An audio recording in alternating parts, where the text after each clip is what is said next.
ये जानकारी आपको होना ज़रूरी है, तभी आप लंबे टाइम तक चल पाओगे। मैं आपको ऐसा चीज़ कभी भी नहीं बताता हूँ किसी भी वीडियो में कि आप आज खोलो 10 दिन बाद बंद हो जाए, ऐसा नहीं। लंबे टाइम तक चलने वाला बिजनेस के बारे में आपको बताता हूँ, ताकि आप पूरा अंगद की तरह पैर जमा लो अपने फील्ड में। ठीक है, अब चारों सबके घर में अंधेरा है, आप एक बल्ब लगाओगे तो फोड़ेगा ना, लोग फोड़ेगा, लेकिन आपको उसी बल्ब को संभाल के रखना है।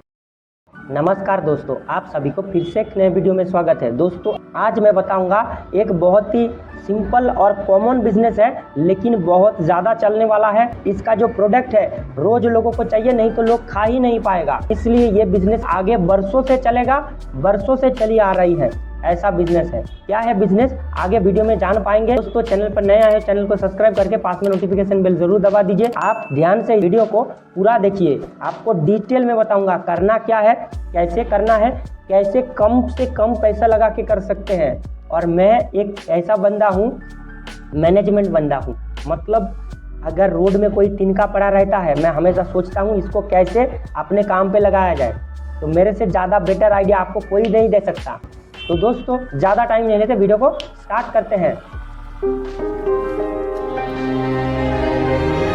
आज मैं बताऊंगा पकौड़ा बिजनेस के बारे में। पकौड़ा बिजनेस में बहुत सारा क्वालिटी है और अभी के टाइम पर ये बहुत ज़्यादा चलने वाला है और ज़बरदस्त बिजनेस मॉडल है। आपको मैं बताऊंगा तो आप तंग रह जाओगे। पकौड़ा जो बेचने का काम है, दिखने में जितना सिंपल रखता है उतना सिंपल है नहीं। पहला पॉइंट में आपको जानकारी लेना पड़ेगा। जानकारी कैसा है, देखिए, पकौड़े का बिजनेस सिंपल है, बहुत सारे लोग करते हैं। बहुत सारे जगह पर देखेंगे आप पकौड़ा बेच रहे लोग, उनसे जानकारी लीजिए। 2-4 बार आप उनके पास जाइए। पकौड़ा खाने के बहाने अगर नहीं खा सकते हैं तो आप उनके पास से विजिट करिए, और खा सकते हैं तो पकौड़ा खाने के बहाने उनके पास कुछ देर रहिए, ठहरिए, उनके पकौड़े का स्वाद कैसा है चखिए। किन लोगों के पास जानकारी लेना है, जिन पकौड़े के दुकान पे बहुत भीड़ है, बहुत ज़्यादा सेल हो रहा है, उनके दुकान पे जाइए, उनका अलग अलग पकौड़ा 1-2 पीस करके खा के टेस्ट करके देखिए कि कैसा वो लोग पकौड़ा बनाते हैं, उनका टेस्ट कैसा है। उनके बारे में आपको टेस्ट के बारे में पता होगा कि कैसा लग रहा है, क्यों इतना लोग खा रहा है, क्या क्या वो चीज़ें मिला रहा है, कैसा कैसा बना रहा है। आप 2 बार 5 बार 10 बार जाएंगे ना, तो आप काफ़ी कुछ चीज़ें आइडिया हो जाएगा। बस हो गया, आपको वहाँ पर टेस्ट मिल जाएगा। मैंने आपको क्यों उनके पास जाने के लिए बोला, देखिए YouTube पर आपको बहुत सारा का वीडियो मिलेगा कि पकौड़ा कैसे बनाते हैं, लेकिन आप उस पकौड़े को टेस्ट कैसे कर पाएंगे वीडियो के ज़रिए। इसीलिए आपको फिजिकली किसी के पास जाके टेस्ट करना पड़ेगा। एक्चुअली जो यूनिक पकौड़ा बनाते हैं, जिनके पास बहुत ज़्यादा भीड़ होता है, कुछ ना कुछ तो खास है मेरे भाई, तो उनके पास जाके आपको मैन्युअली टेस्ट करना है। टेस्ट करने से आपको पता लगेगा कि हाँ, इस टाइप का टेस्ट के लिए लोग आ रहे हैं, या कुछ ना कुछ यूनिक होगा, या तो टेस्ट के लिए आ रहा है, या तो प्राइस के लिए आ रहा है कि सबसे सस्ते से सस्ता प्राइस में वो दे रहा है, या कुछ उनका सर्व करने का स्टाइल जो है वो बेटर है। तो ये जानकारी आपको होना ज़रूरी है, तभी आप लंबे टाइम तक चल पाओगे। मैं आपको ऐसा चीज़ कभी भी नहीं बताता हूँ किसी भी वीडियो में कि आप आज खोलो 10 दिन बाद बंद हो जाए, ऐसा नहीं। लंबे टाइम तक चलने वाला बिजनेस के बारे में आपको बताता हूँ, ताकि आप पूरा अंगद की तरह पैर जमा लो अपने फील्ड में। दूसरा चरण ये है कि आपको प्लानिंग करना है।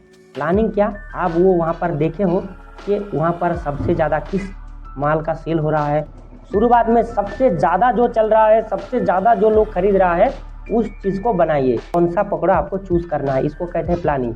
जैसे आप वेज पकौड़ा भी बना सकते हैं, या मतलब चिकन पकौड़ा भी बना सकते हैं, अलग अलग प्याज पकौड़ा, अलग अलग बहुत सारे पनीर पकौड़ा, दूसरा अलग अलग बहुत सारे वैरायटी होते हैं।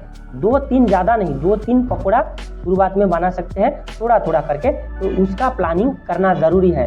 प्लानिंग के बगैर कुछ भी काम मत करिएगा, फिर तो आपको चलते चलते ठप हो जाएगा। तीसरा चरण ये है, छोटे तौर पर शुरू कीजिए। शुरुआत तो करना है मेरे भाई, तो शुरुआत कैसे करेंगे। बहुत सारे लोग यहीं पर गलती कर देते हैं। क्या करते हैं, बहुत सारे लोग कहीं से भी अरेंज करके लोन ले लेते हैं। लोन लेके एक बहुत बड़ा सा स्टॉल लगा देते हैं पहले ही दिन से। नहीं, ऐसा नहीं करना है, छोटे स्टोर पर शुरू करना है। देखिए छोटे तौर पर कैसे करेंगे। मान लीजिए आपके रोड साइड पे घर है, तो आप घर के सामने एक टेबल या छोटा सा रेडी टाइप का बना सकते हैं। सबसे बेहतर है पकोड़े, जो पकोड़े का बिजनेस होता है ना, वो टेबल के ऊपर रख के भी कर सकते हैं। आप कैसे करेंगे, एक टेबल ले लिया और घर के जो चूल्हे हैं वहाँ पर आप बनाइए, कढ़ाई वगैरह घर के ही है, सब कुछ घर का है, खाली रॉ मटेरियल आपको लेना है। रॉ मटेरियल लेके 2-3 पकौड़ा अलग अलग घर से बना लिए।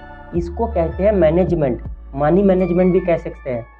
मैं जहाँ पर रहता हूँ ना, कहीं कहीं जगह पर फ्री में लकड़ी मिलता है, क्योंकि पेड़ पौधे हैं, उसका जो डाली वगैरह है, जंगल तो है, विलेज में जंगल होते हैं, तो उसका डाली वगैरह, पेड़ पौधे का डाली वगैरह तोड़ के भी आप बना सकते हैं। सूखा डाली वगैरह तोड़ के कोई कुछ कहेगा नहीं, क्योंकि जंगल में ऐसे ही फ्री मिलता है। लेकिन शहर के लोग अगर करेंगे तो घर के चूल्हे गैस में एक ही में बन जाएगा, एक्स्ट्रा आपको खरीदने का ज़रूरत नहीं। लेकिन यहाँ पर एक चीज़ें मैं बताऊँगा, बहुत सारे लोग कहते नहीं हैं, मैं बताऊँगा। देखिए, आप जैसे ही वो पकौड़े का दुकान लगाएंगे, क्रिटिसिज्म करने वाले लोगों की कमी नहीं है। मतलब बुरा भला कहने का जो लोग हैं, इसका कमी नहीं है हमारे दुनिया में। आप कुछ भी करने जाओगे, आपका टांग खींच के नीचे लेके आएगा, क्योंकि आप उनसे ऊपर उठना चाह रहे हो ना, तो टांग खींच के लेके आएगा। ठीक है, अब चारों सबके घर में अंधेरा है, आप एक बल्ब लगाओगे तो फोड़ेगा ना, लोग फोड़ेगा, लेकिन आपको उसी बल्ब को संभाल के रखना है। यानी आपको दिमाग को संभाल के रखना है, खराब नहीं करना है। लोगों के क्रिटिसिज्म यानी लोगों के बुरा कहने का कोई भी मतलब मत निकालिएगा। आप आपके सोच के हिसाब से चलिए कि मुझे ये करना है, लोगों का नहीं सुनना है। तो लोगों का काम है कहना, अपना काम है करते जाना। शुरुआत में आपका सेल नहीं भी हो सकता है, कम भी हो सकता है, इसका माइंड पहले से प्रिपेयर करके रखिए, क्योंकि आप नए हो, शुरुआत में कम सेल होगा। सेल नहीं होगा ऐसा मत सोचिए, सेल होगा, कम ही बनाइए। ठीक है, कितना इन्वेस्टमेंट लगेगा, इन्वेस्टमेंट का जो बात है ये एरिया के हिसाब से होता है। आप अगर गांव में करेंगे तो आपका इन्वेस्टमेंट बहुत ही कम है, बहुत ही, मतलब आप 2-3 हज़ार रुपये में भी स्टार्ट कर सकते हैं, 2,000 रुपये में भी स्टार्ट कर सकते हैं। क्योंकि मैं ऐसे बंधु, मेरे ऐसे मित्र भी है जो पकौड़ा बेचते हैं। ठीक है, और पुराने वीडियो में जाएंगे तो मैं एक पकौड़े वाला का कहानी भी बताया है। मेरे पास काम करता था, फिर वो पकौड़े भुजिया का दुकान बनाया है, इस तरह का वीडियो मैंने बनाया है। खैर छोड़िए, उसके बारे में नहीं बताते हैं। देखिए, 2,000 रुपये से भी आप विलेज में स्टार्ट कर सकते हैं। सिटी में रहते हैं तो 5 से ज़्यादा 10,000 रुपये का खर्चा है। ठीक है, इसमें क्या होगा, आपका बर्तन भी लगेंगे, गैस भी लगेगा, चूल्हा भी लगेगा। ठीक है, अलग अलग आप अगर ठेला लगाएंगे उसका थोड़ा सा इन्वेस्टमेंट बहुत ज़्यादा हो जाएगा। लेकिन आप अगर टेबल से शुरू करेंगे तो 10,000, 5 से 10,000 में बहुत बढ़िया काम चालू हो जाएगा। रॉ मटेरियल तो आपको पता ही है, बेसन वगैरह लगेगा, प्याज लगेगा। आप अगर वेज का बनाना चाहते हैं, वेज लगेगा, ब्रेड का पकौड़ा बनाना चाहते हैं, ब्रेड लगेगा। इस तरह का अलग अलग, चिकन पकौड़ा बनाना चाहते हैं तो पर चिकन लगेगा।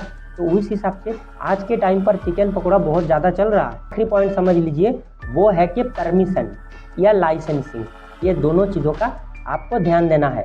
देखिए, इसके अंदर एक मतलब कहना चाहूँगा कि अगर ज़रूरत हो तो आप अगर रोड के साइड में करेंगे तो नगर निगम का परमिशन लेना ज़रूरी हो सकता है। नगर निगम का परमिशन ले लेंगे, यानी आपके जो लोकल एरिया का नगर निगम होता है वहाँ पर परमिशन लेके करेंगे तो आपका ही अच्छा है और आपको कोई कुछ कह नहीं सकता। आप अगर उससे बहुत बढ़िया बिजनेस कर सकते हैं, बड़ा कर सकते हैं, तो FSI सर्टिफिकेट भी ले सकते हैं। FSI क्या होता है, ये एक फूड सर्टिफिकेट होता है, ये लेना ज़रूरी होता है। लेकिन ये तभी लेना ज़रूरी होता है जब आपका बिजनेस लाखों का टर्नओवर हो जाए, तब हो सकता है। अभी FSI का कोई ज़रूरत नहीं है, कुछ भी नहीं है। ठीक है, ये बड़े बड़े स्केल लेवल पे जो कंपनी में काम करते हैं उनके लिए बोल रहा हूँ। आपके लिए खाली नगर निगम का परमिशन ही ज़रूरी है। वो परमिशन लेके आप अगर करेंगे तो बिंदास बिजनेस कर पाएंगे मेरे भाई। तो दोस्तों, ये था कुछ 5 चीज़ें आपको ध्यान देना ज़रूरी है। जैसे पहला है जानकारी लीजिए, दूसरा है प्लानिंग बनाइए, तीसरा है छोटे स्तर पर शुरू कीजिए, चौथा है इन्वेस्टमेंट का ध्यान रखिए कि ज़्यादा इन्वेस्टमेंट ना लग जाए, और पांचवा है परमिशन, यानी बगैर परमिशन के काम मत कीजिएगा। मैं कभी भी इनलीगल चीज़ों के बारे में बात करता ही नहीं हूँ। ठीक है, जो भी है लीगल है, जेन्युइन है और लंबे टाइम तक चलने वाला चीज़ों के बारे में बात करता हूँ। ठीक है दोस्तों, ये वीडियो कोई रिकमेंडेशन नहीं है, मैं एक अपना थॉट प्रोसेस बता रहा हूँ। वीडियो पसंद आता है तो लाइक कीजिएगा। चैनल को अभी तक सब्सक्राइब नहीं किया है, सब्सक्राइब करके पास में नोटिफिकेशन बेल जरूर दबा दीजिए, क्योंकि इसी तरह नॉलेजफुल और हेल्पफुल वीडियो मैं आपके लिए लाते रहता हूँ। कमेंट बॉक्स आपके लिए है, आप वहाँ पर जो मर्जी चाहिए लिखिए, अच्छा बुरा भला जो भी मर्जी चाहिए लिखिए, किसी के बारे में जानकारी लेना हो वो भी लिखिए। ठीक है, मिलते हैं फिर किसी नेक्स्ट वीडियो में। आपका कीमती समय मुझे देने के लिए बहुत बहुत धन्यवाद। नमस्कार दोस्तों, मेरे भाई।